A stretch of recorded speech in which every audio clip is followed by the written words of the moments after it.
दोस्तों दूसरा ओडीआई जो है वो इंडिया हार चुका है। हार के 5 मुख्य कारण।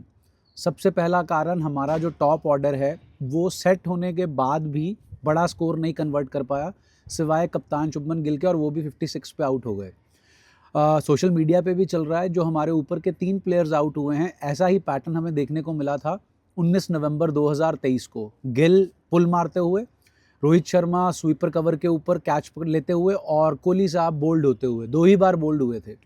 उसके बाद ये जो बैटिंग ऑर्डर है, टॉप का जो बैटिंग ऑर्डर है, हाल की घड़ी में जो आईसीसी की ओडीआई रैंकिंग्स हैं, पहले 11 बल्लेबाजों में से हमारे 5 टॉप ऑर्डर बैट्समैन जो हैं उसमें हैं, लेकिन कोई भी लंबी पारी नहीं खेल पाया।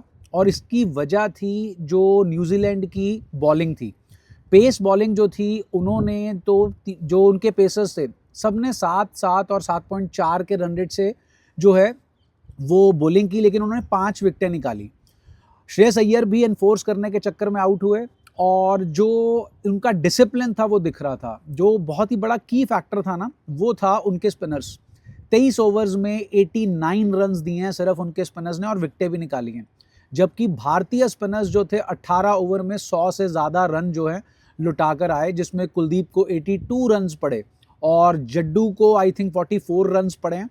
तो यहाँ पर जो उनकी स्पिन बॉलिंग थी, उन्होंने हमें डोमिनेट किया, जबकि उनकी स्पिन बॉलिंग में मैं कहूँ सारे के सारे पार्ट टाइमर्स ही थे। ग्लेन फिलिप्स, माइकल ब्रेसवेल और जेडन लेनॉक्स, जो कि सेंटनर की कॉपी हैं। केएल राहुल अच्छा खेले, लेकिन जो हमारा लोअर मिडल ऑर्डर था वो कोई भी विस्फोटक बल्लेबाजी नहीं कर पाया। मतलब केएल राहुल ने जो कुछ किया अपने अकेले के दम पे किया।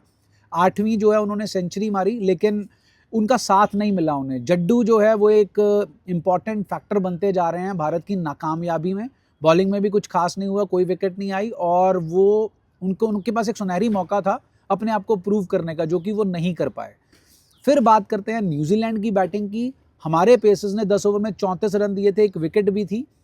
उनके जो ओपनर्स हैं उनको तो ज़्यादा कुछ करने नहीं दिया, निकल्स और डेवन कॉन्वॉय को, लेकिन फिर आए 2 स्पिन के महारथी खिलाड़ी, विल यंग, जो सिर्फ इंडिया को होल्ड करने के लिए पैदा हुए हैं। टेस्ट सीरीज में भी इन्होंने बहुत अच्छी बल्लेबाजी की थी, और यहाँ पर भी इन्होंने बहुत अच्छी बल्लेबाजी की।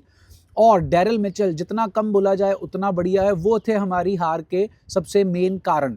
और उसके बाद जो हमारी गेंदबाजी है उसके बारे में तो मैं डिस्कशन कर ही चुका हूँ। जो डैरिल मिचेल हैं, उन्होंने जो है वो हमें जो है बेसिकली हार की कगार पे फेंका, और हमारी फील्डिंग, ये मेन कारण थे इंडिया की हार के।